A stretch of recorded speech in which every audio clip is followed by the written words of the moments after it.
아까 오전에 그 내용을 이제 잘 알면 사실은 그 다음부터 내용은 우리 스스로도 갓개명이 무엇을 의미하는지를 충분히 풀 수 있을 정도로 10계명의 기본적인 내용들을 저희가 살펴봤는데요. 이 내용에 근거해서 적용을 하면서 볼 텐데 책에 있는 내용을 우리가 다 할 수는 없으니까 중요한 내용들 보고 또 책에서는 이 책의 또 특징 중에 하나는 어떤 것에 대해서 이건 이겁니다 이렇게만 제시하지 않고 왜 이러이러한지를 증명하려고 이상하게 그렇게 하려고 한 내용들이 많습니다. 네. 그러니까 예를 들면 제1계명은 하나님 외에 다른 신을 주지 않는 것만 말하는 것이 아니라 하나님과 겸하여 섬기는 것도 금하고 있고, 또 하나님을 외에 다른 신을 섬기지 않는 것을 묻히는 것이 아니라 하나님을 더 힘써 섬겨야 될 것을 말하고 있고, 하나님을 알 것을 얘기하고, 이것들을 쭉 다 설명하면서 그게 왜 그런지 이유를 성경의 구절들과 비교하면서 이렇게 쭉 다 밝혀놨거든요. 그래서 오늘 강의 통해서는 기본적인 내용 들으시고 또 책 보시면서 이러해서 이렇구나 이제 이런 것도 생각하시면 좋겠습니다. 제1계명 너는 나 외에 다른 신들을 내게 두지 말라 이렇게 되는데요. 우리가 이제 기본적으로 이 계명을 생각하면 나는 다른 거 몰라도 제1계명은 잘 지킵니다 이렇게 생각할 수 있습니다. 왜냐하면 내가 부처를 믿는 것도 아니고 알라를 믿는 것도 아니고 하나님 말고 다른 신을 잘 알지도 못하는데, 그러니까 이제 우리가 오전에 그런 내용을 생각을 안 하는 분들은 그렇게 생각할 수 있지만 오전의 내용들을 알고 있는 사람들은 그렇지 않겠구나 정도는 누구나 다 생각을 할 수 있죠. 그러니까 다른 신 하면 어떤 눈에 보이는 인격적인 신만을 말하는 것이 아니라 하나님보다 더 사랑하는 모든 것들이 다 신이 될 수 있다는 사실을 우리가 막연하게나마도 생각할 수 있는데, 성경에 보면 그런 사실을 우리 분명하게 언급하고 있는 구절들이 많이 있는데요. 빌립보서 3장 19절을 한번 보시면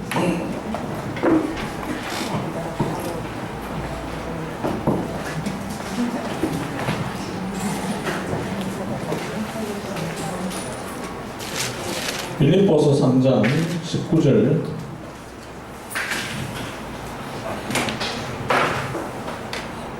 그들의 마치는 멸망이요 그들의 신은 배요. 그들의 신 바로 하나님 외에 다른 신을 뜻하는 신이고, 배는 통통 배가 아니고 먹는 그 배도 아니고 우리 배를 말하는 거예요. 배. 근데 그러면 이 배가 어떻게 신이냐? 이게 이제 여기서 먹는 것을 말하는 거예요. 우리가 하나님보다 먹는 것을 더 사랑하는 것을 신이 될 수 있다 이렇게 이야기를 합니다. 그러니까 신하면 눈에 보이는 신만을 말하는 것이 아니죠. 한 구절 더 보면 하박국 1장 11절 구약성경 나온 하박국 1장 11절 구약성경 1303쪽 1300 혹은 2쪽 하박국 1장 11절 보시면 그들은 자기들의 힘을 자기들의 신으로 삼는 자들이라. 자기의 힘을 자기의 신으로 삼는다. 그러니 자기 자신을 더 섬긴다. 자아신, 자아숭배 이런 걸 하는데, 자기 힘을 믿는 것도 신이 될 수 있다라고 하는 것이죠. 이런 점에서 우리가 하나님 외에 다른 신이라고 할 때 꼭 어떤 다른 종교적 개념으로서의 신을 생각해서 하는 것으로 이제 한정지어서 생각하면 안 되고 더 많은 것들이 될 수 있다. 성경에는 이런 것들을 언급하고 있지만 또 우리가 적용할 수 있는 것들이 많이 있다는 거죠. 그래서 제가 쓴 책에 보면은 학생들한테는 학업이 신이 될 수 있고, 어른들에게는 명예나 권력이나 돈이 신이 될 수 있다고 합니다. 그래서 우리가 하나님 외에 다른 신할 때 그 신을 생각해야 되고, 하나님 외에 하면 하나님 말고 더 섬기는 것 이렇게 이제 생각을 할 수 있는데, 이 외에라는 말이 여러분 갖고 계신 성경 출애굽기 10장을 보면은 우리 이제 개역 개정이 장점이 많이 있는데 소위 개혁주의 하는 분들이 이제 단점만 자꾸 찾아내려고 하는 경우도 이제 좀 있는데, 그래서 개혁 개정보다 개혁 한글이 더 낫다 이렇게도 많이 하는데, 저는 개인적으로 사실은 개혁 한글이 좋은 점도 많지만 개혁 개정이 더 좋다고 생각합니다. 좋은 점들이 이제 이런 건데, 남의 주 밑에 난 외에 주석을 달아놨는데, 너는 나 외에는 이라는 말을 보면 히브리어로 내 앞에 라는 뜻이라는 사실을 써놨습니다. 근데 뭐 이제 성경 읽으실 때 여기 계신 분들 어떤지 모르겠지만 저희 교회는 설교하면서도 이 남의 주를 자주 제가 언급을 하는데, 개혁 개정을 볼 때 이 남의 주를 이제 꼭 이렇게 보시는 게 좋습니다. 남의 주가 이제 잘 되어 있는데, 아마도 그 NIV 성경이 남의 주를 번역을 한 것으로 보이는데, 이 설명이들이 잘 있어서, 그래서 이 나 외에는이라는 말은 한편으로 직역하면 하나님 앞에라는 뜻이 되고, 이것이 또 그 NIV 성경에 보면 이 남의 주 before라는 이 내 앞에라는 말이 beside라고 해서 곁에 또 될 수 있다 이렇게 해석되어 있습니다. 그래서 나 외라는 말은 하나님과 겸하여 하나님보다 더 섬기는 것 말고 하나님과 동등한 나란하게 섬기는 것도 제게는 이기는 것이 될 수 있다 이렇게 우리가 볼 수 있거든요. 이 사실이 마태복음 6장 24절에 보면 잘 드러나는데, 너희가 하나님과 재물을 겸하여 섬기지 못하느니라. 이 말씀에 그 겸하여라는 말이 바로 하나님과 나란히, 하나님과 마찬가지로 섬기는 것. 그래서 하나님보다 돈을 더 좋아해야만 그것이 다른 신이 되는 것이 아니라 하나님과 돈을 함께 섬기는 것도 죄가 될 수 있다는 것이죠. 이런 점에서 우리가 쉽게 생각해야 되고, 모든 계명이 부정명령에는 긍정명령이 포함되어 있다고 했는데, 아까 우리가 보았던 성경 구절에도 보면 신명기 6장 13절에도 보면 제1계명이 하나님 외에 다른 신을 섬기는 것뿐만 아니라 하나님을 섬기는 것을 말하고 있다는 거죠. 그러니까 하나님 외에 다른 신을 섬기지 않는 것은 거꾸로 말하면 우리가 이제 고등학교 수학에 보면 역이라는 게 있잖아요. 역은 이 앞뒤 다 바꿔야 되는 거죠. 수학 하신 지 오래돼가지고 그래서 다른 신을 섬기지 않는 것은 그 역을 하면 하나님을 섬기는 거거든요. 근데 성경은 더 나아가서 우리 잘 아는 말씀 신명기 6장 5절에 너는 마음을 다하고 뜻을 다하고 힘을 다하여 내 하나님 여호와를 사랑하라. 이게 바로 제1계명의 긍정명령이 되는 것입니다. 실제로 예수님께서 신약에 와서 바리새인들이 율법의 대강령이 무엇입니까? 라고 질문했을 때에 하나님께서 10계명을 요약해서 설명하실 때 이렇게 인용을 하십니다. 내 마음을 다하고 목숨을 다하고 뜻을 다하여 주 너의 하나님을 사랑하라 하셨으니 이것이 크고 첫째 되는 계명이요. 우리가 이제 이 마태복음 22장에 있는 이 말씀이 10계명을 요약했다는 것을 우리가 교회 다니면서 많이 들었잖아요. 그죠? 근데 보면 예수님 사실은 10계명을 언급하지 않으시거든요.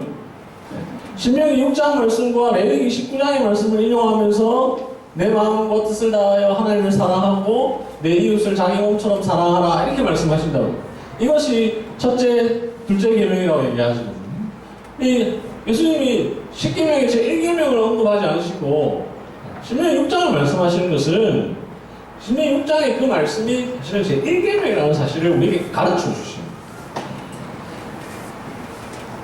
네, 그 책에 보면 87쪽에 보면 또 그런 내용이 나오는데, 예수님께서 광야에서 마귀로부터 시험을 받을 때에 만일 내게 엎드려 경배하면 이 모든 것을 내게 주리라 라고 마귀가 얘기를 하니까 예수님께서 뭐라고 말씀하셨냐면 주 너의 하나님께 경배하고 다만 그를 섬기라 라고 말씀을 하시니, 이러한 내용을 통해서도 제1계명의 긍정명령은 하나님을 섬기는 것을 의미한다는 사실을 알 수 있습니다.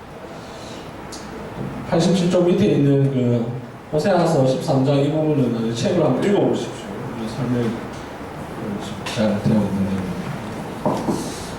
자, 그러면 제1계명 이제 뭐 그 외에도 여러 가지 있을 수 있겠습니다만 제1계명의 의도가 있을 텐데요. 자, 우리 각 계명의 의도를 항상 아는 것이 중요한데 왜 하나님이 하나님 외에 다른 신을 섬기지 말라고 하셨을까? 피상적으로 생각하면 하나님 이제 너무 기독교를 비판하는 사람들이 이제 기장치 목사님 계십니다. 종교 다원주의로 빠지는 이유 중에 하나가 하나님이 독단적이다. 왜 하나님만 섬기라고? 하나님은 하나님같이 벤타적인 신이 없다 이렇게 얘기해요. 그럼 이제 우리 나름대로 국변하기는 뭐 이렇게 막 하지만은 더 이제 좀 하나님 입장에서 말하기보다는 하나님 외에 다른 신이 없기 때문에 하나님 외에 다른 신이 있으면 하나님이 그래 나도 섬기고 다른 신도 섬겨라 이렇게 말씀하셨을 텐데 하나님 외에 다른 신이 없기 때문에 우리로 하여금 헛수고하지 않도록 하시는 거예요.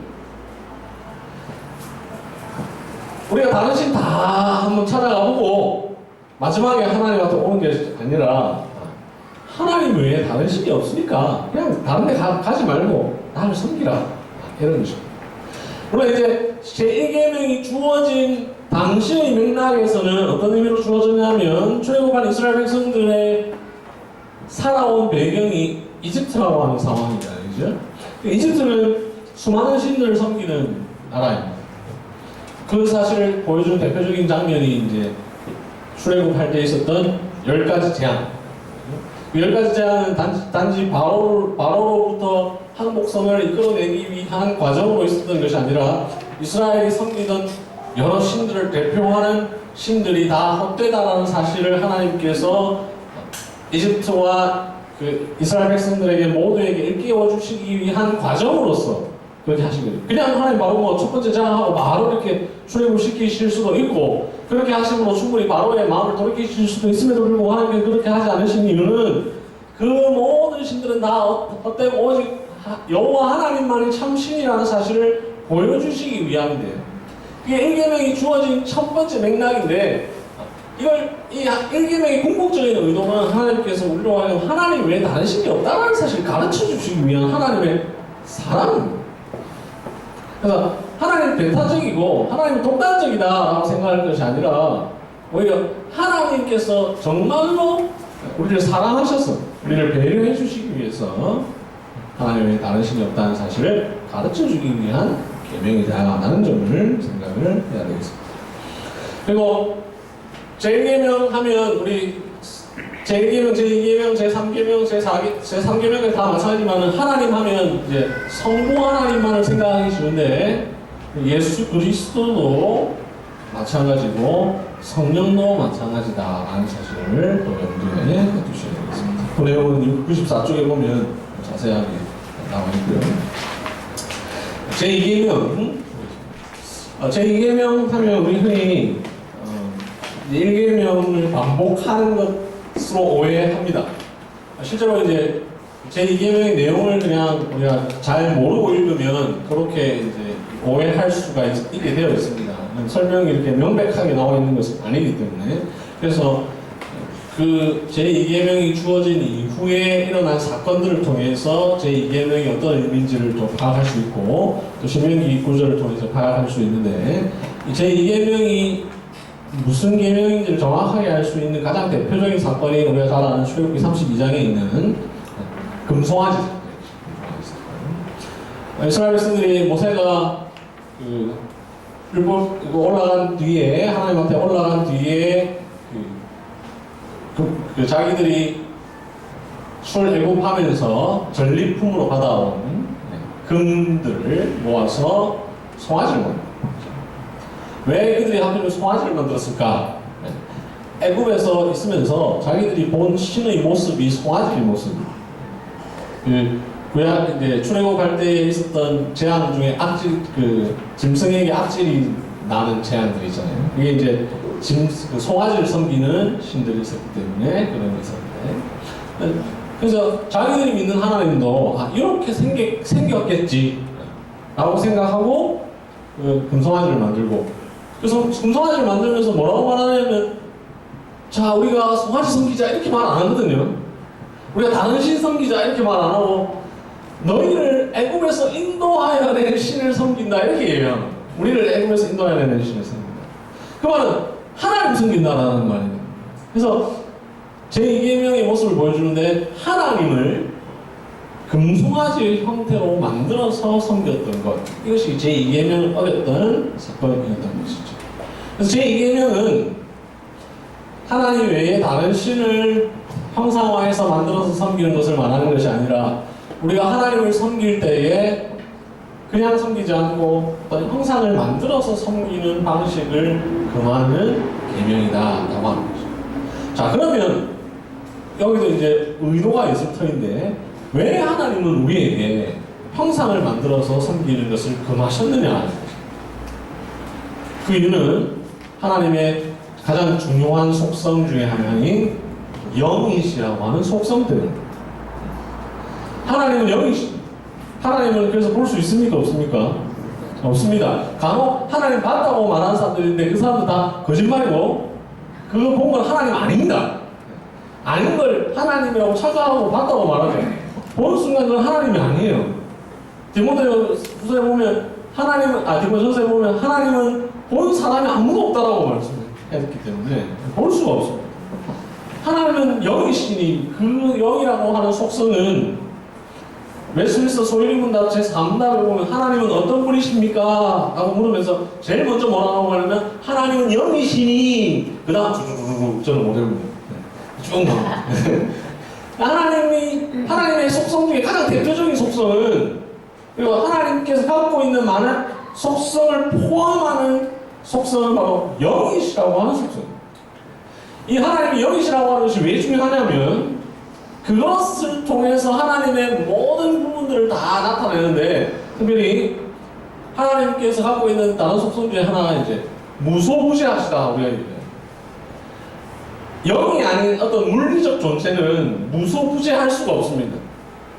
다시 말하면 어디에나 다 있을 수가 없습니다. 일단 어디에나 다 있으려면 이 부피가 어디에나만큼 커야 됩니다. 그죠? 그래야 어디에나 다 있을 수 있습니다. 근데 영은 영이기 때문에 어디에나 있을 수 있습니다. 항상 다 있을 수 있는 거죠. 그래서 하나님이라고 하는 존재가 물리적 존재가 되는 순간, 눈에 보이는 형태로 띄게 되는 순간, 그 만드는 순간과 동시에 무소부재한 속성을 잃어버리게 됩니다. 그래서 하나님께서 자기 자신을 형상화하지 말라고 하는 이유는, 하나님을 형상화하는 순간 하나님의 본질이 파괴되게 됩니다. 우리는 하나님을 좀 더 잘 섬겨보려고 하고, 하나님이 안 보이니까 우리가 사실은 out of sight, out of mind라고, 눈에서 멀어지면 마음에서도 멀어집니다. 그죠, 우리 형제? 네. 그죠? 그래서 CCTV가 있는 곳으로 이렇게 사람은 이렇게 눈에 보이지 않으면 잠시는 이렇게 익숙해지지만 보이지 않는 순간 점점점 이렇게 멀어지게 됩니다. 우리 사람의 본질이 어떠냐면, 뭐든 내가 눈에 보이게 이렇게 하고 싶은 욕망이 자꾸만 일어납니다. 그래서 하나님도 좀 보이게, 우리 하나님을 잘 안 하지만 예수님도 보면 그림들을 많이 사람들이 그리잖아요. 그죠? 예수님 초상화해서 이렇게 하고, 뭐 집에 액자도 걸어놓고. 자꾸 왜 그러냐면, 정말 예수님을 이렇게 보이게 해놔야 좀 우리가 안심이 된다. 정말 우리 잘못된 욕망이 있는 거죠. 하나님은 그 욕망이 있다는 사실을, 우리에게 있다는 사실을 너무나 잘 아시고, 또 그렇게 하는 순간 하나님이 오히려 하나님의 중요한 본질을 잃어버리게 될 거라는 사실을 잘 아시기 때문에, 우리로 하여금 형상을 통해서 하나님을 섬기는 것을 금하신 겁니다. 그래서 이것은 하나님께서 우리에게 얽매시기 위해서 하신 것이 아니라 오히려 우리를 도우시기 위해서, 우리에게 있는 그런 욕망을 잠재우게 하시기 위해서 그렇게 하신 거죠. 자, 여기에 이게 이제 제2계명이 가장 기본적인 의미인데, 이 기본적인 그러니까 내용을 통해서 더 발전해 나가면 뭐냐면, 자, 제2계명의 내용을 보면 내용을 보면 하나님을 형상화해서 섬기지 말라 이렇게 말합니다. 근데 섬긴다라고 하면서 특별히 예배와 관련돼요. 그러면 하나님을 형상화해서 섬기지 말라는 말은 반대로 말하면 하나님께서 이렇게 하라고 하는 방식대로만 예배하라는 거예요. 내가 하지 말라는 방식대로 나를 섬기지 말고 내가 하라고 하는 방식대로만 섬겨라 이렇게 얘기를 해서 그래서 우리는 거기서 뭐 어떤 그 중요한 원리를 도출해내냐면 하나님 앞에 하나님께 예배드리는 방식은 하나님께서 정해주신 방식대로예요. 우리가 하나님 이렇게 예배드리면 하나님 더 좋아하시겠지 이렇게 생각하면 안 된다는 거죠.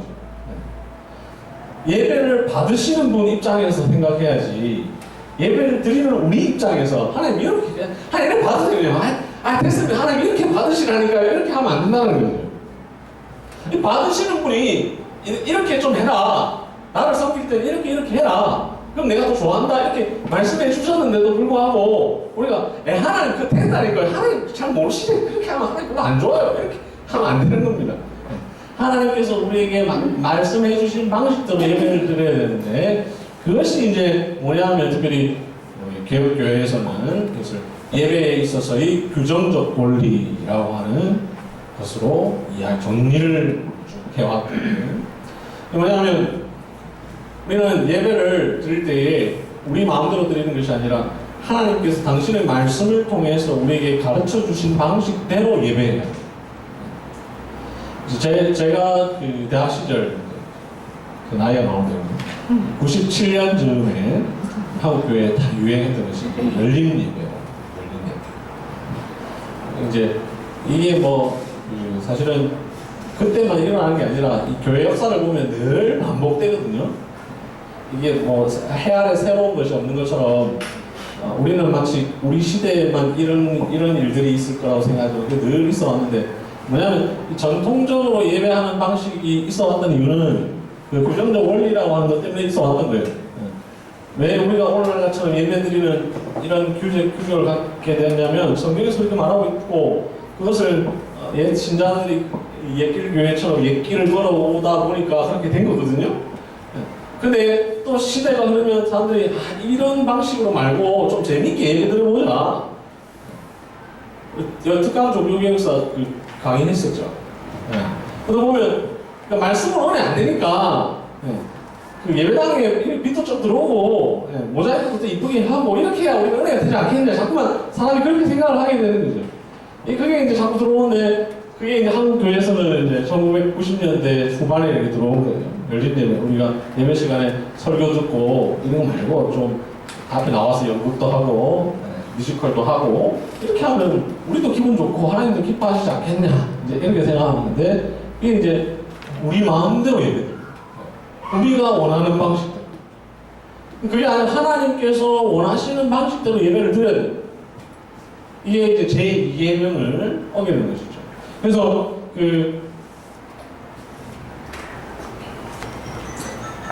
112쪽에 보면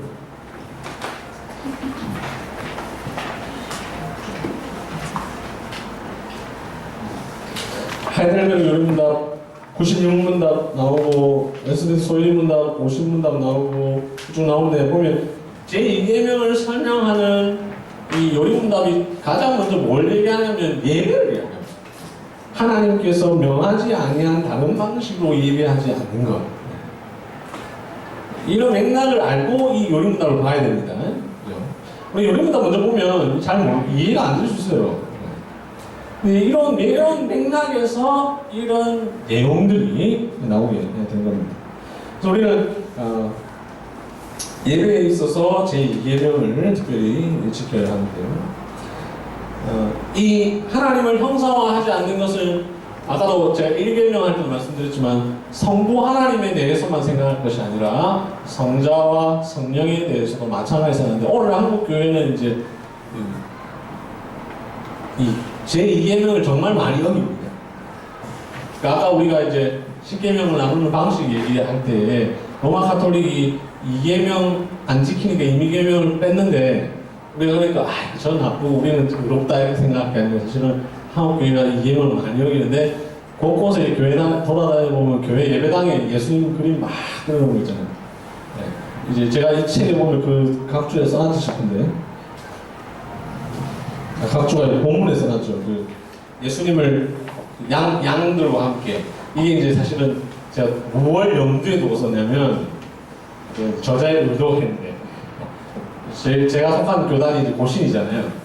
이 쓸 시점이 이제 고신과 고려 측이 이제 합동을 한 직후인데, 한국의 그 예수님 그림을 제일 많이 그리는 대표적인 교단이 이제 고려 측.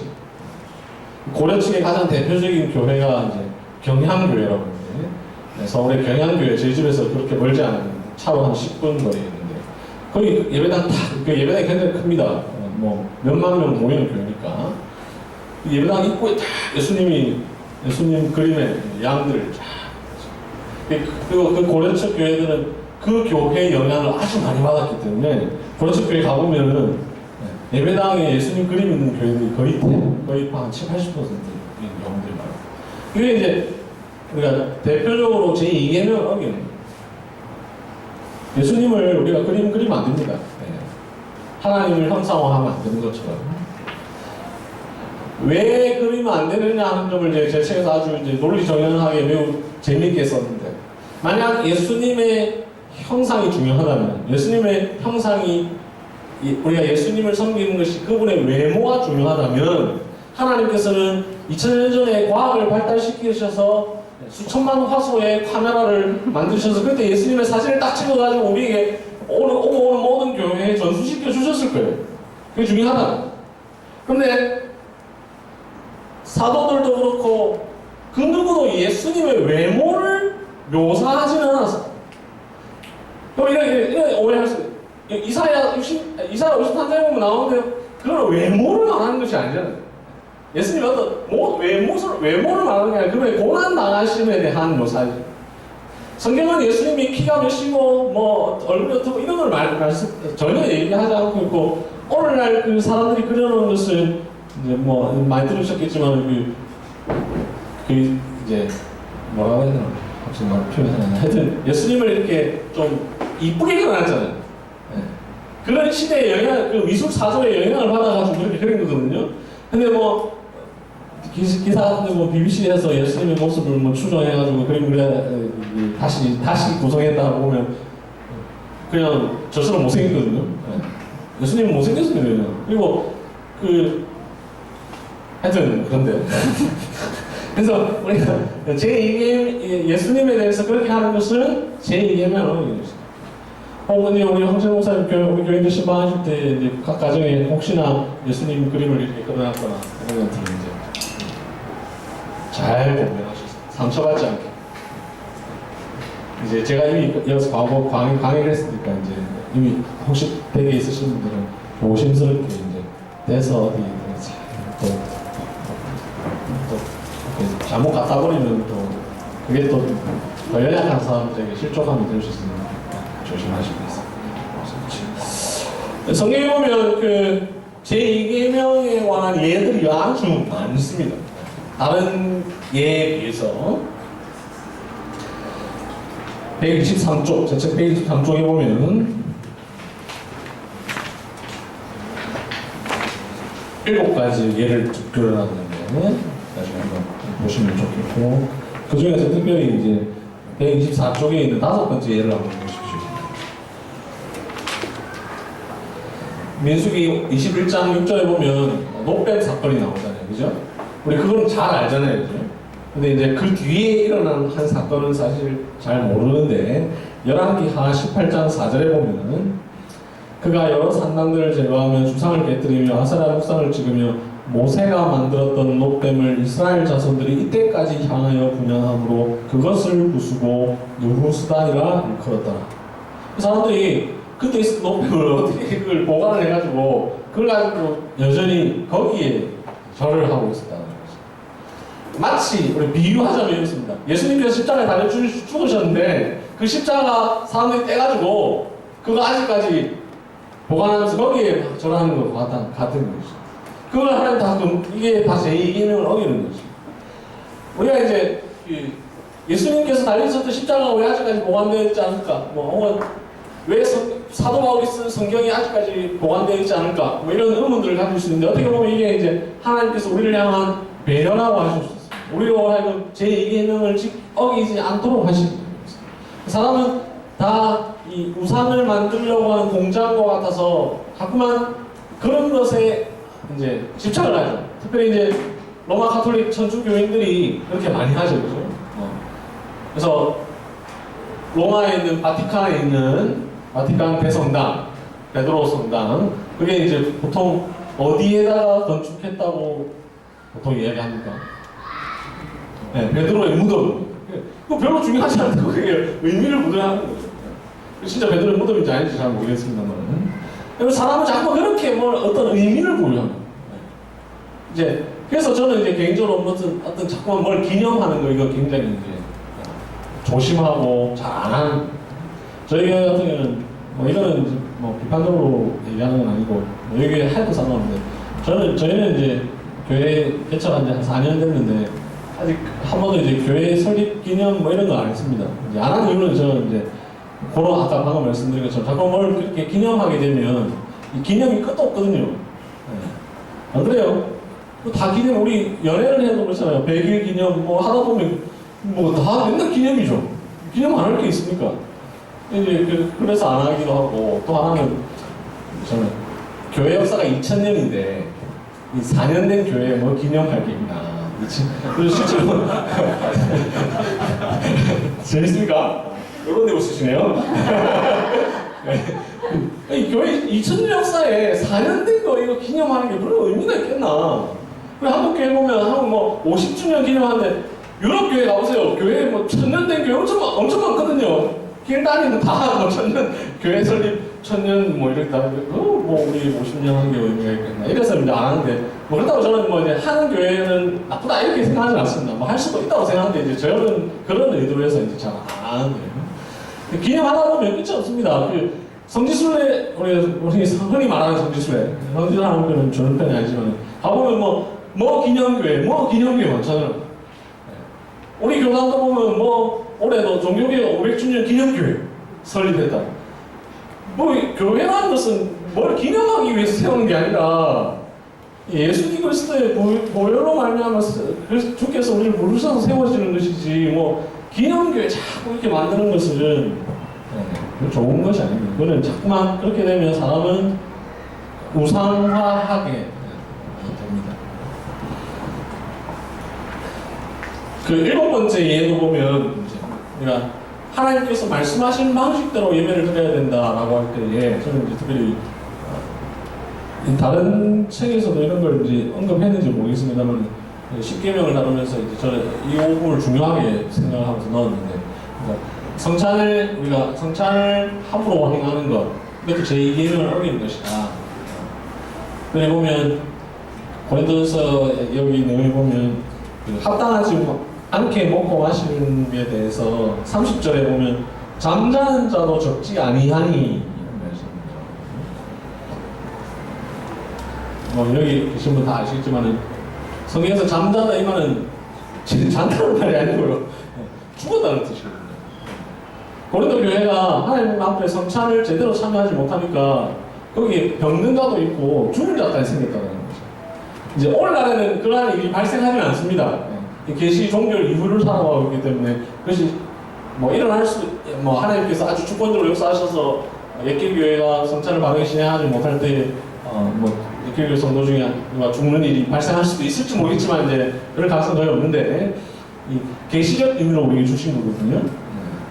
구약에도 보면 레위기 10장도 예를 들었습니다만 나답과 아비후가 하나님께서 명하시지 아니한 다른 불, 다른 불이란 말이 그대로 불법적인 불이라는 뜻을 갖고 있는데 그런 불로 제사를 드렸더니 죽었더라. 구약에 특히 구약 얘기 많이 나오는데 구약에 죽었다 이 말은 이제 오늘날 우리의 의미로는 이제 출교 정도로 생각합니다.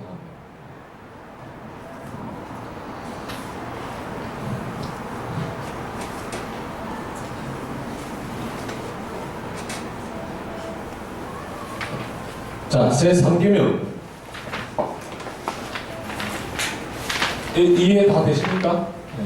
제가 지금 각 계명을 책에 있는 내용을 거의 정말 빠지지 않고 얘기하면서도 책을 진짜 오늘 집에 가셔서 안 읽어도 될 정도로 해석을 쓰고 있습니다.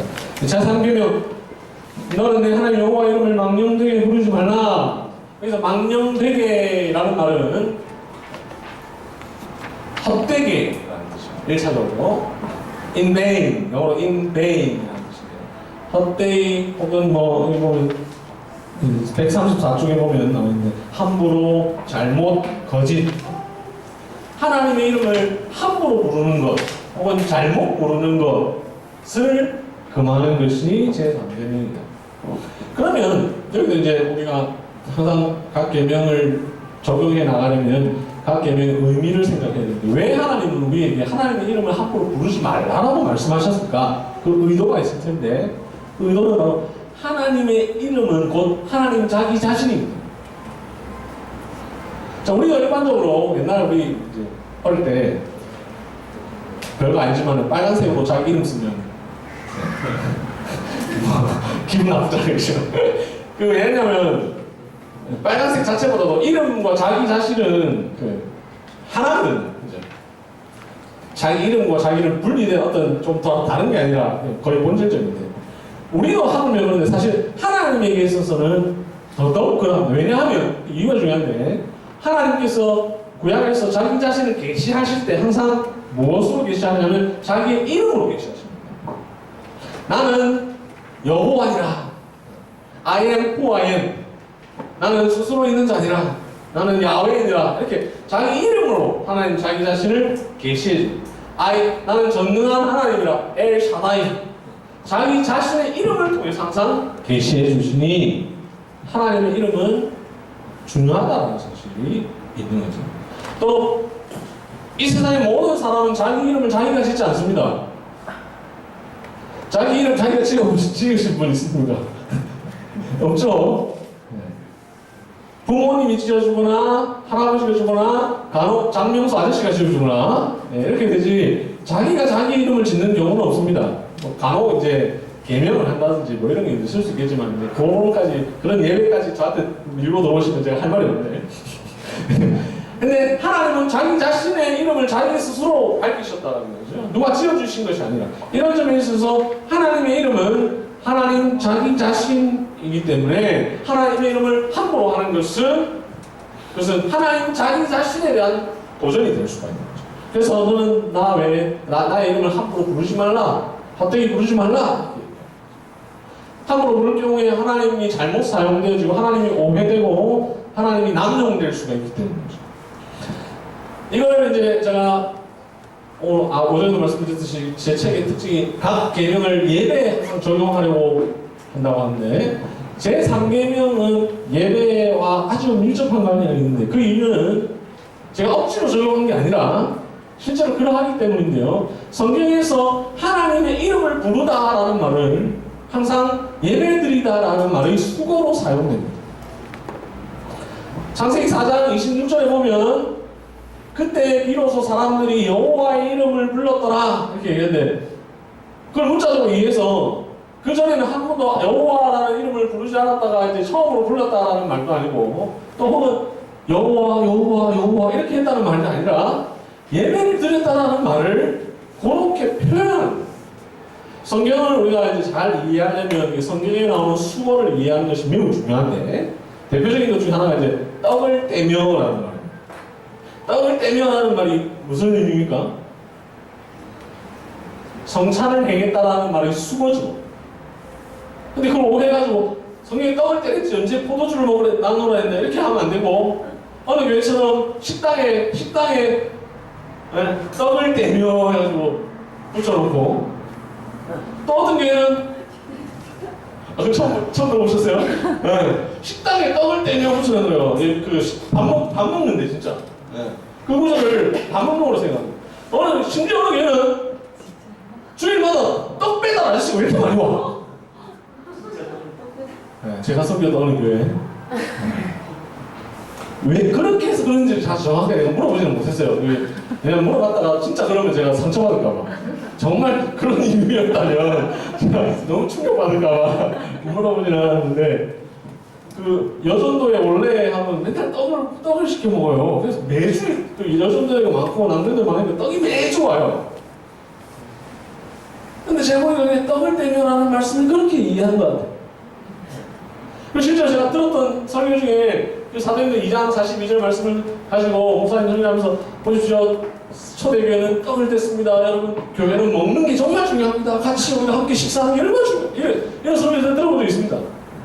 그 떡을 떼면 그 뜻이 아니에요. 성찬식이고. 이 수어를 모르면 오해를 하게 되는데. 그러니까 떡을 떼면 식당에 붙여놓을 일이 아니고요. 굳이 붙여놓으려면 성찬상 앞에다 붙여놓는다. 성찬상 앞에다 붙여놓는다든지 뭐 이래야지. 그런 뜻이 아니에요. 여호와의 이름을 부르더라라는 말은 예배를 드리더라라는 거죠. 그러면 너는 하나님 여호와의 이름을 함부로 부르지 말라는 말은 그 수고를 그대로 정의하면 예배 함부로 드리지 말라는 거잖아요. 그냥 헛되게 하나님께 예배를 드릴 때 잘못하지 말라는 거예요. 그래서 정리를 하면 제1계명은 예배의 대상에 관한 계명이고 제2계명은 예배의 방법에 대한 계명이고 제3계명은 예배의 태도에 관한 계명. 이 방금 말씀드린 예배의 대상, 예배의 방법, 예배의 태도, 그 다음에 하게 될 예배의 시간, 요 이야기는 10계명을 나온 책들에 보면 많아요. 근데 요걸 왜 그런지를 설명하는 책들은 제가 못 본 것 같습니다. 이런 이유 때문에 그걸 그렇게 분류를 하는 거예요. 그럼 예배에 있어서 우리가 어떤 태도로 드리느냐 하는 것이 제3계명이고 또 왜 그러면 제3계명이 또 예배와 관련되느냐 다시 또 생각할 수 있는 것이 예배를 구성하고 있는 수많은 요소들은 다 뭐하는 일입니까? 여호와의 이름을 부르는 일입니다. 그죠? 찬송, 하나님을 부르는 거죠. 기도, 하나님을 부르는 겁니다. 예수님의 이름도 부릅니다. 그죠? 하늘에 계신 우리 아버지요, 예수님의 이름으로 기도합니다. 하나님을 부르는 겁니다. 세례, 성부, 성자와 성령의 이름으로 세례를 줍니다. 예배를 구성하고 있는 많은 하나 받으셨는데 설교는 목사님 지난주에 있었던 자기 일상 얘기하는 게 아니고 매화책에서 얘기하는 게 아니라 하나님을 부르는 거예요. 교인들에게 하나님을 전하는 거예요. 그래서 하나님의 이름을 부르는 행위들이 다 예배를 구성하고 있기 때문에 더더욱 예배는 하나님의 이름을 부르는 것은 예배예요. 이런 점에서 예배의 태도를 말하는 것이니 예배의 태도와 관련해서 우리가 잘못하는 모든 것들이 다 제3계명을 어기는 행위가 되는 것이죠. 그래서 보면 141쪽에도 보면 제가 이거 넣을까 말까 넣을까 말까 하다 고민했던 것이 각주 141쪽 각주 140번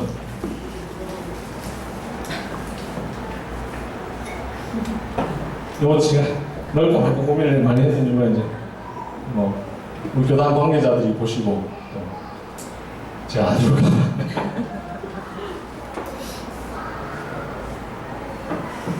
군대에서 아는 사람들이 막 세례를 주잖아요. 근데 여호와 이름을 망명되게 부르는 거예요. 아무 얘기나 성부와 성자와 성령의 이름으로 세례를 주는 행위가 아닙니다.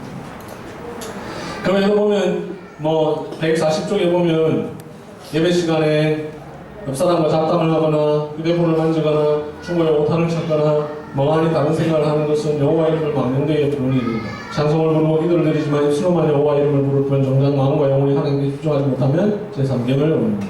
기도하면서 그 기도를 들으시는 하나님 생각하지 않고 하나님의 능력을 의심한다면 제3계명을 어기는 것입니다. 설교자가 설교하면서 제3계명을 어길 수도 있다. 쭉 나와있죠. 이제 사실 제3계명을 제일 많이 어길 수 있는 가능성에 노출되어 있는 사람은 목사가 그런 가능성에 노출되죠. 그래서 늘 조심해요. 우리 매우 일반적으로 우리가 범하기 쉬운 제3계명은 아버지 주여 여기는 안 하죠 그런 거. 일반적으로 교회 나오시면 새벽기도 가면 계속 기도를 하는 거지 아버지 주여 그 다음에 남이 대표 기도하는데 중간중간 자꾸만 그 추임새로 아멘, 뭐 아버지 이렇게 하고 이게 다 삼계명 어기입니다. 제가 이제 전에 있었던 어느 교회 이거는 녹화돼야 됩니다. 아까 녹화는 안 됐던 거 왠지 녹화되는. 무슨 목사님이 자기 맨날 개혁주의라고 하면서 맨날 앞에 주일 예배 시간에 보통 주일 예배 시간에 잘 안 하는 일반적 사람들도 그죠? 이렇게 어디 갔을 때나 신방 갔을 때 이럴 때 뭐 기도하면 중간중간에 뭐 추임새를 넣으시는 분들이 있지만 주일 공예배 시간에 장로님이 기도하는데 목사님이 뒤에 앉아가지고 자꾸 주여 아버지 이거 기도를 하는 거지. 자꾸 중간에 방해가 되면 어떻게 그러는데 그 사람들은 이제 그게 제3계명을 어기는 것이라고 생각하지 못하고 자꾸만 하지만 사실 의미도 없고요. 우리 맨 마지막에만 아멘하면 됩니다. 왜 꼭 문장마다 아멘을 하고 하나님 아버지를 자꾸만 부릅니까? 그리고 특히 이제 새벽 기도 때 기도할 게 없으니까 자꾸만 기도를 하고 앉아 있어야 되는데 남들 나갈 때까지 있어야 되는데 이제 그런 경우들이 있고 또 이제 뭐 습관이 돼서 우리가 사람들이 말하다 보면 습관이 자꾸 생기잖아요. 그래서 기도할 때도 보면 대표 기도할 때도 보면 사람들이 습관적으로 이렇게 그런 잘못된 습관들을 하시는 분들이 있는데 그런 것들이 이제 공적으로 제3계명을 어기는 일이 될 수도 있다는 것이고요. 제가 이제 전에 있었던 교회 보니까 저보다 먼저 사역했던 목사님께서 그 일들을 하셨던 것 같던데 교회 스티커가 붙어 있는 거예요. 교회 무슨 행사하려고 이제 뭐 스티커 같은 게 있는데 그러니까 하루에 하나님 100번 부르기 운동. 이건 완전 대놓고 하나님 제3계명 하는 겁니다. 하나님이 우리 하나님을 뭐 일부러 100번 부르라고 하실 적이 없습니다. 굳이 왜 하나님을 100번을 불러야 됩니까?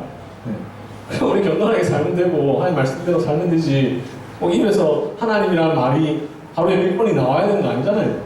그런 운동은 해야 될 이유도 잘 모르겠고 그것이 과연 우리에게 무슨 유익을 주는지도 모르겠을 뿐만 아니라 그래서 공부적으로 제3계명 어기는 아주 위험한 짓이 된다는 것을 생각을 해요.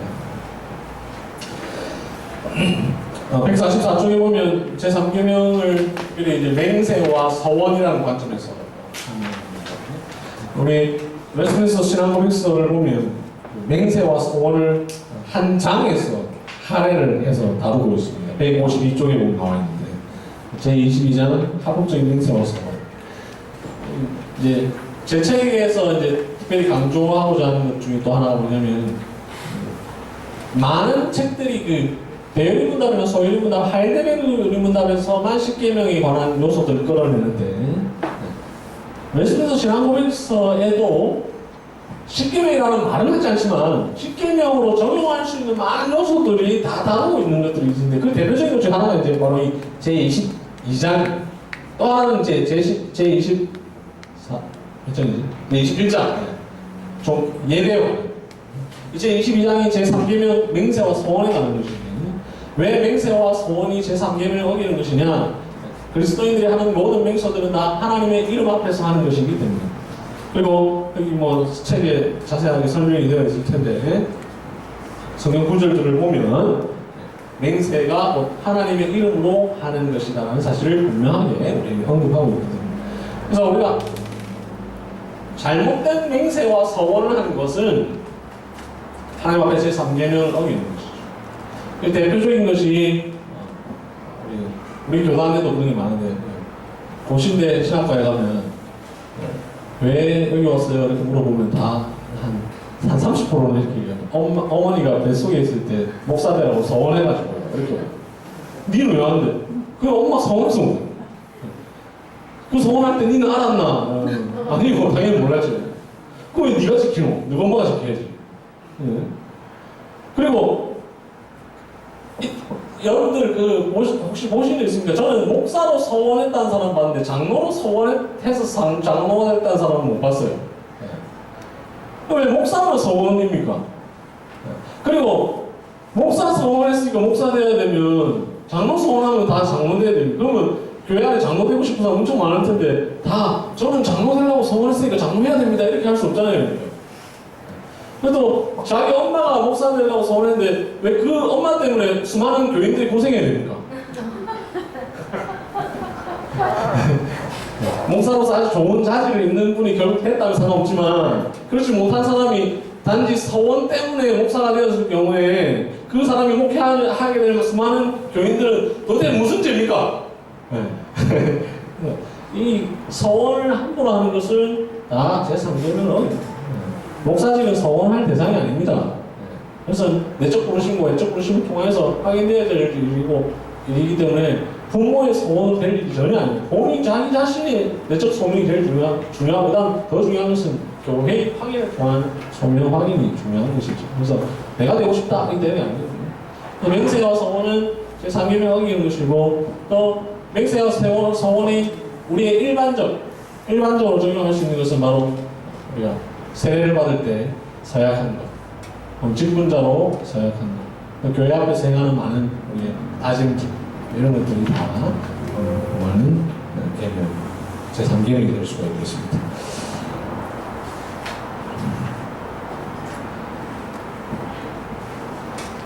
제4계명까지 하고 조금 쉬었다가 제4계명은 안식일을 기억하여 거룩하게 지키라라고 하는 계명이죠. 문자 그대로 안식일은 안식일을 기억하여 거룩하게 지키는 것인데 안식일은 구약에서는 토요일이었고 신약에서는 주일로 바뀌게 됩니다. 왜냐하면 이제 첫째 날이 일요일입니다. 첫째 날에 하나님 어두운 세상의 빛을 할 때 그게 이제 어릴 때 배운 거 아직 기억력이 좋습니다. 첫째 날 하는 빛이 있으라 할 때 그 첫째 날이 일요일입니다. 사람과 짐승과 사람을 만드신 날이 금요일입니다. 그래서 하나님께서 안식하신 날이 토요일입니다. 그래서 구약의 사람들은 다 토요일을 안식일로 쭉 지켜왔고 딱 어느 시점을 중심으로 바뀌게 되는데 예수 그리스도께서 부활하신 날을 기점으로 바뀌게 되죠.